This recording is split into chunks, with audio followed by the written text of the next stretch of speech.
William Gargan stars as Barrie Craig, confidential investigator.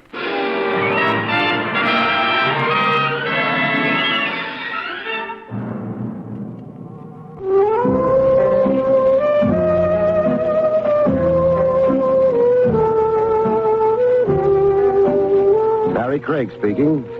Case number 216. The number sticks in my mind, as does everything pertaining to the rhubarb, because it was off the beaten track. Nothing like the general run of stuff a confidential investigator tackles. Even the way it began was unusual. Very hush-hush, with elaborate secrecy safeguards. The kickoff was on a train. I'd gotten on in New York, the 1110 Express, as requested, and found myself a seat in the observation car, also as requested. Leaving Baltimore, someone was to spot me and join me, confidentially. A man named Dexter Dean. Leaving Baltimore, my client did join me, as promised. A short fellow, impeccably dressed, with worry wrinkles that made his face look like a spider web. He flopped beside me. You're Barrie Craig, of course. How can you be sure? Sure? Oh, no, I guess I can't be sure. So? You will please show me identification. Now we're getting smart. These credentials okay? Yes, fine. You were teasing. Teaching. You go to the trouble to set up a top-secret meeting like this with an operative you only talk to on the phone. Be sure you're spilling to the right guy. Oh, well, I'm very often absurd. This sort of thing is new for me. Well, what's up? Well, if you listen, I own and operate a chemical plant in Greensville, Ohio. A small plant, but we do important work. Important meaning? A considerable portion of our product is sold to the government. Oh. In recent months, there have been a series of mishaps. Like? Fires, principally. 4, Mr. Craig, since last September. 4 fires of undetermined origin. Meaning possibly of incendiary origin? Yes. Or putting it baldly, sabotage? Mind you, I don't actually know. Of course, the monetary loss to me and to stockholders has been considerable. But covered by insurance? Yes, there has been insurance, but only enough to compensate for a portion of the loss. Well, what do the insurance people think of 4 fires in half a year? That's a good question. And the nub of my problem. There's been the devil to pay. I'm threatened with a total revocation of insurance if the outbreak of fires continues. Now, without proper insurance, Mr. Craig, we must close the plant. I imagine. You're a small plant, you say? Yes. How small? Oh, less than a dozen employees. And most of them are clerical, manual, and outside workers like carriers and truckers without access to our restricted area of the plant. The area where the fires have occurred. How many work in the restricted area where they can do mischief? 3 men. And myself, of course. But your front office? No, we're not that kind of a formalized plant. I supervise and oversee actively. I spend my day in work clothes. I am professionally a chemist, like my father was before me. My father founded the plant. I see. Now tell me, why did you set up our meeting this way? Me on a train and you joining me 200 miles out. Why all the cloak and dagger? Because I somehow have an unshakable suspicion that I'm being watched.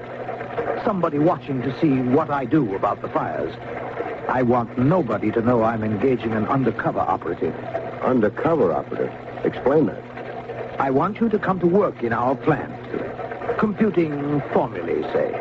Well, I don't know the first thing about it. Well, I'll prepare advanced charts. You can pretend to be testing and rationalizing them. You'll be able to fake it nicely under my tutelage. But I'll actually be getting a line on your key workers. Eyes and ears open. Yes. Prove or disprove sabotage. Prove the fires were merely accidental, matters of negligence only, so I can rest easy. Have renewed faith in my crew. You, of course, have to use an assumed name. Walter Gibbs. Fine. I'll pay you well. And add burial expenses to the tab. Burial expenses? Saboteurs play rough.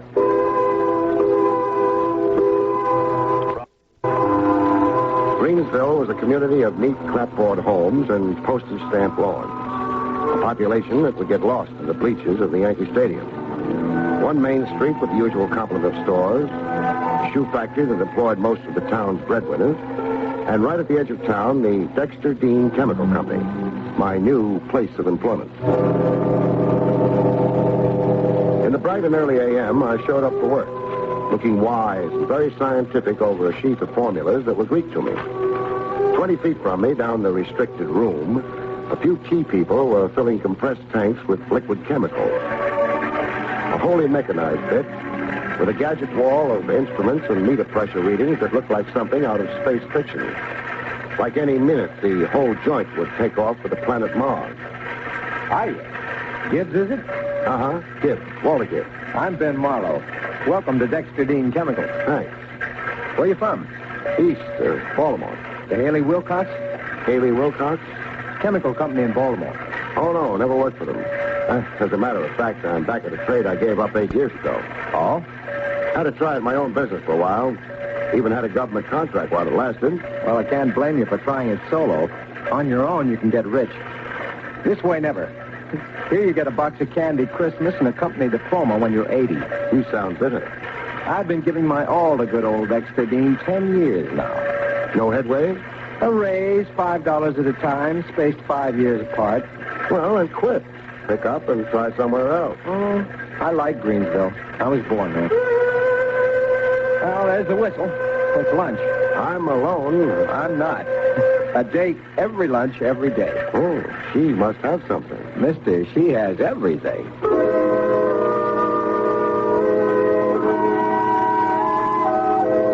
Outside the plant, I saw Ben Marlowe's date go off with it. Everything was an understatement. Nature had really provided for this baby. Her name was Marcia. I knew that from the list and breakdown Dexter Dean had given me. Marcia was the company bookkeeper. I ate in the only place Greensville offered, a lunch wagon on Main Street, with a spick and span gleam to it. I ate alone, soup and pot roast. But I soon had company. Another inquisitive key employee anxious to cultivate me. Hi. Hello. I'll join you. Be my guest. Croquettes, Patsy. Heavy on the gravy. I'm Clyde Salter. Walter Gibbs. Our new chemist? Uh-huh. Well, there are your croquettes. Fast service here. Yeah, Patsy's a wonder. Chief cook and bottle washer, makes his own change.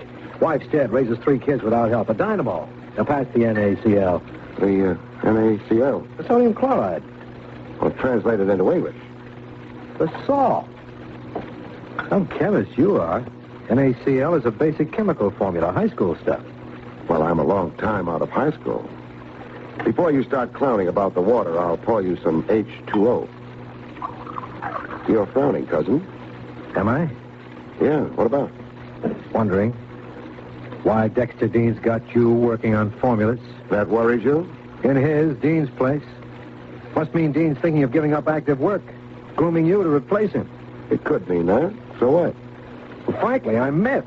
Why? I rate the promotion to head chemist. I'm qualified. I've got seniority. 12 years of my life. The typical Dean double-cross. Harsh words. Dean brings them on himself. Doesn't anybody like the boss? We could, if Dean let us, but he won't. He's pompous, fuzzy-headed, self-centered, dead to the human issue around him. That's why I'm knocking myself out. Where are you living in Greensville, Wilson? The name is Gibbs. You know it's Gibbs. I just wanted to see if you remembered your own name. Did you think I wouldn't? Chemists are vague sometimes, absent-minded. And where did you say you were stopping? I didn't get. The Hotel Wabash. $8 a week. 10. They hiked the price on you. Don't they usually to strangers in town? Well, I've got to get back to slaving over a hot formula. So long, Swanson. The name's Salter. Looks like you've won every round so far. Looks like, but I wonder.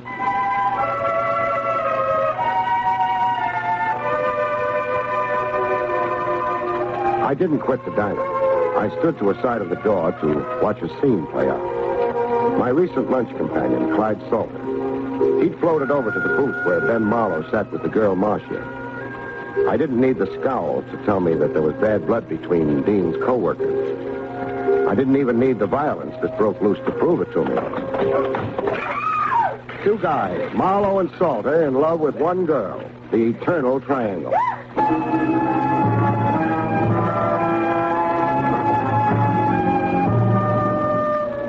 My first day undercover in Greensville.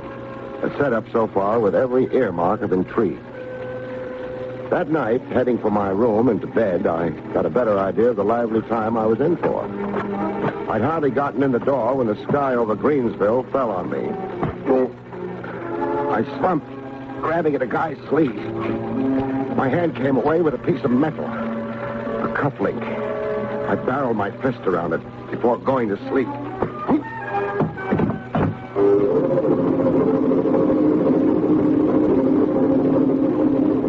Come back to consciousness after a blackout, things look distorted. You see weird shapes and forms. I was seeing a lot of curves, floating circles. And then as my vision returned almost to normal, it took the shape of a body. And what a body. Can you get up? If you slip two hands under my armpits and hoist, lady. I never knew a man not to take advantage of the situation. Up with you. Oh, I'm riding a seahorse. You were really slugged. Yeah, I was. But how did you know? Your head. That can't be the natural size. I mean, how did you know to come here and at this time? The thought of a body. Huh? I thought the roof had collapsed. I'm in the room downstairs, directly below you. Oh. Am I acquitted? Of what? Being your invisible attacker? How did you know my attacker was invisible? Aren't attackers always? You're glib, baby. You're suspicious, mister. Pardon me while I check my pockets. I thought so. What? My wallet. It's been lifted. Motive, then, robbery. Maybe. And maybe another reason. Now, what other reason could there be for theft of a wallet? Well, there's stuff in it besides money. Identification. You said it. I didn't. You know something, Marcia? Yes? If I had $1, I'd bet it. Bet what? That I'm not undercover to you. That you know exactly who I am. Yes, I do know. You're Barrie Craig, the New York detective. You're the daughter of a witch? In the plant office, I overheard Dexter Dean telephoning you long distance. He did it so secretly. Or you eavesdropped so expertly. Now tell me, who slugged me to find out whether Walter Gibbs was a native? I don't know. But I can try to guess. So try. Clyde Salter. Continue fingering him. All right. I believe it was Clyde Salter who started all those fires. Motive? I'm not sure.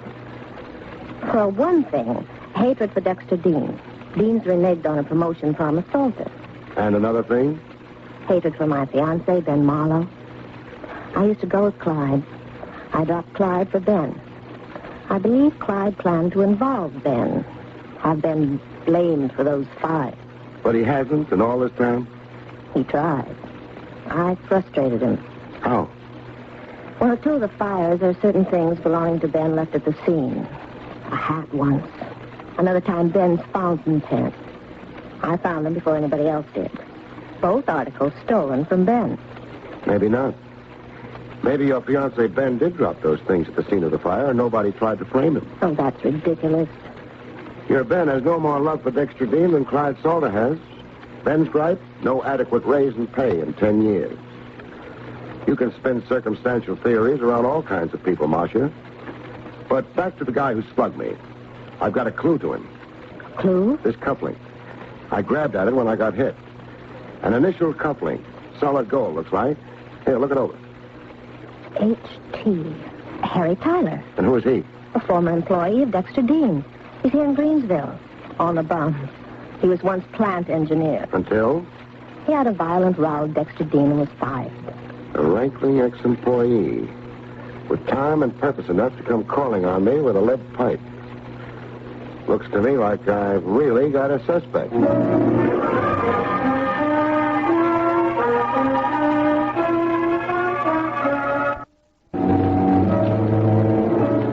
A disgruntled ex-employee whose cufflinks were initialed H.T., Harry Tyler. An ex-plant engineer now on the bum, as Marcia had put it. In a town the size of Greensville, there weren't many places a guy could be on the bum in. I tried the Odeon Dance Hall. Beer served on the premises. 6 couples were trying to live it up. Tyler wasn't among them. I next tried the one other place called the Sports Emporium. Pool and gentlemen's billiards. And in the back corner, a friendly dice table. The guy shooting answered the description Marcia had given me of Tyler. I waited until he'd lost his point. Then I pulled him to a side. Come here, Tyler. What do you want? Someone wants to see you outside. Outside? Who does? Me.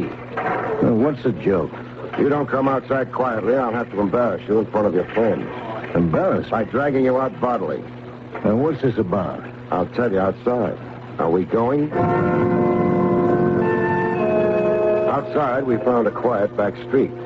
That's all Greensville had, was quiet back streets. Empty your pockets. What are you, a stick-up artist? You know who I am.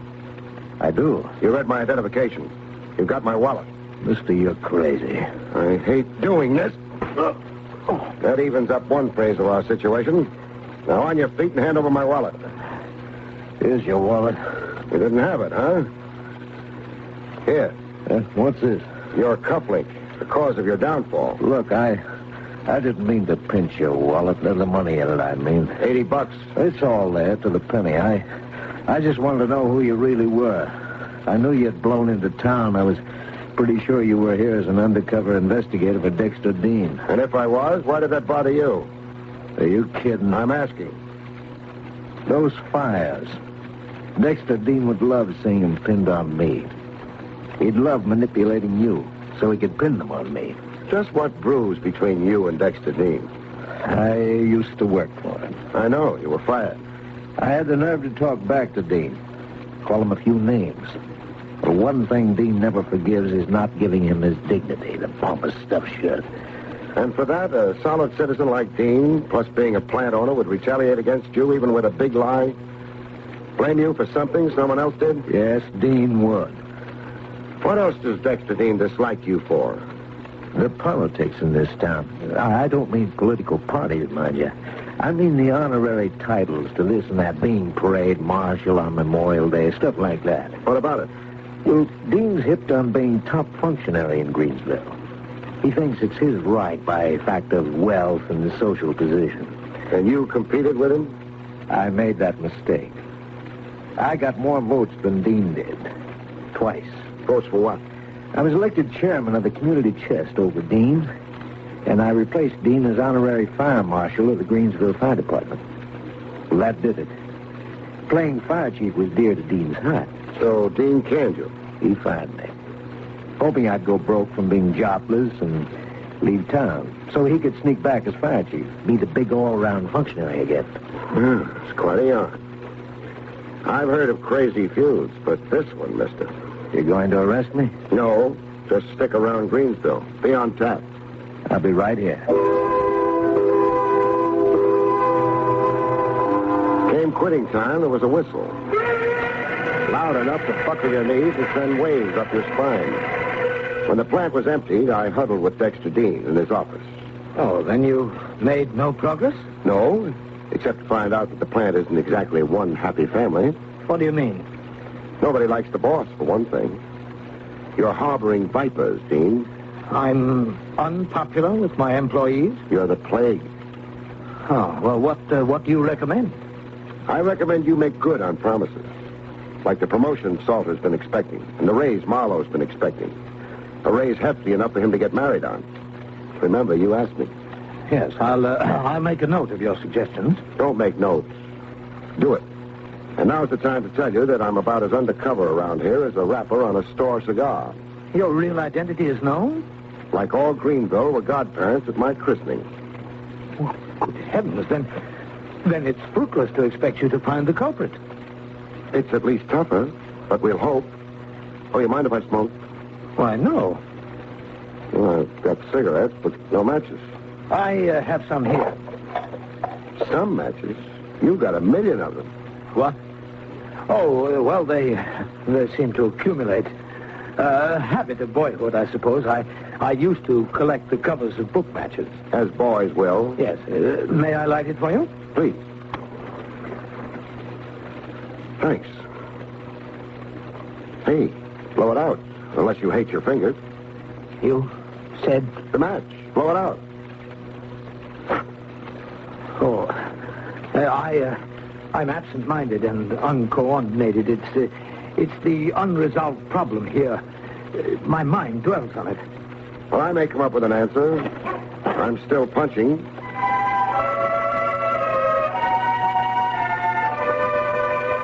That night, I took my constitutional down Main Street. The town was dead. Dark like a blackout, except for the one movie marquee.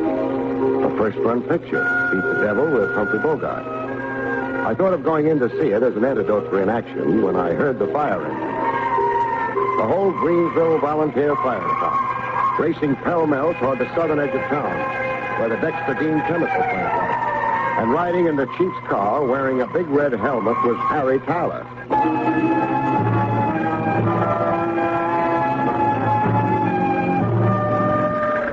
I was at the scene personally after 5 minutes sprint. Fire localized in the so-called restricted area of the plant. And a bunch of volunteer comedians making like mighty firemen. Oh, more water hoses than people, it seemed, looking at the sight. Everybody splashing everybody else, and in between time, wetting down the plant. Some. They were like kids squirting water pistols. And having more fun than anybody was my client himself, Dexter Dean.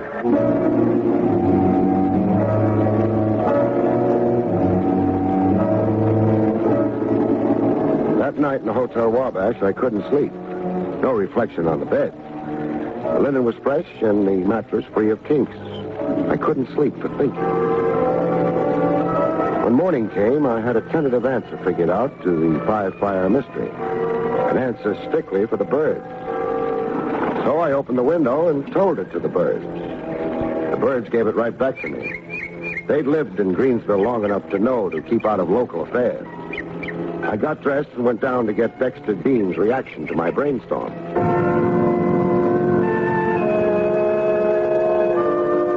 Dean was sitting in his chair looking shattered, but positively. Oh, last night's fire.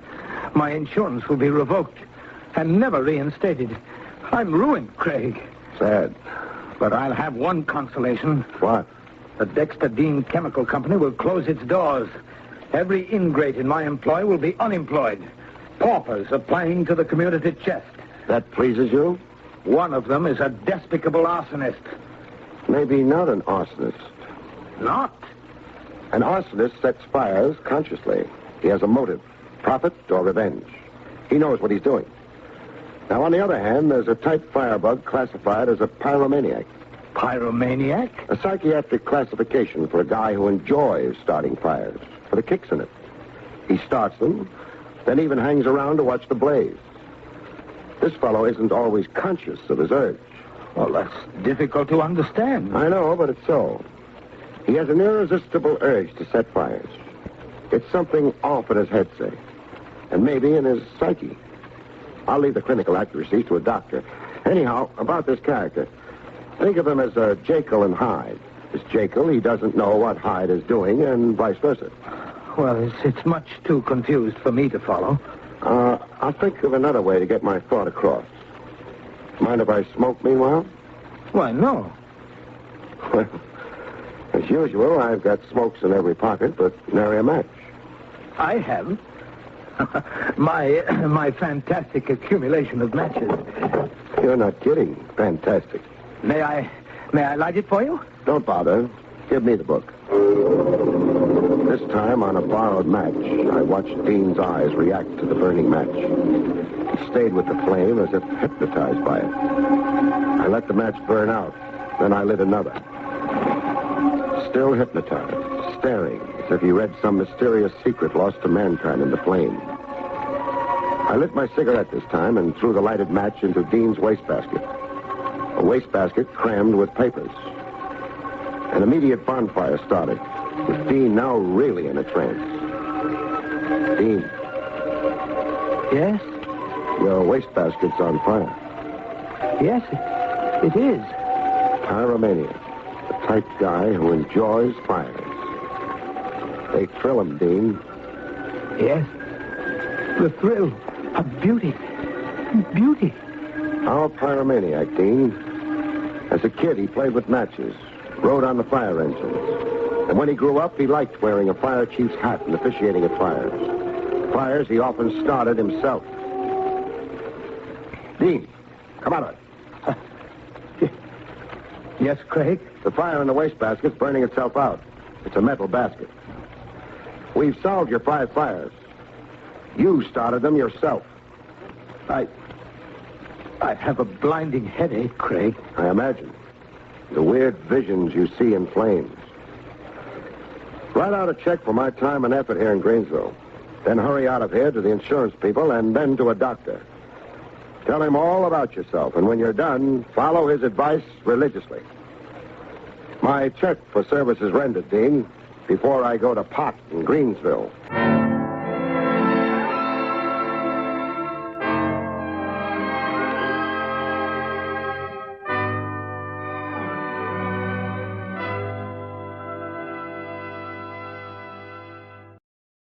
Three chimes mean good times on NBC.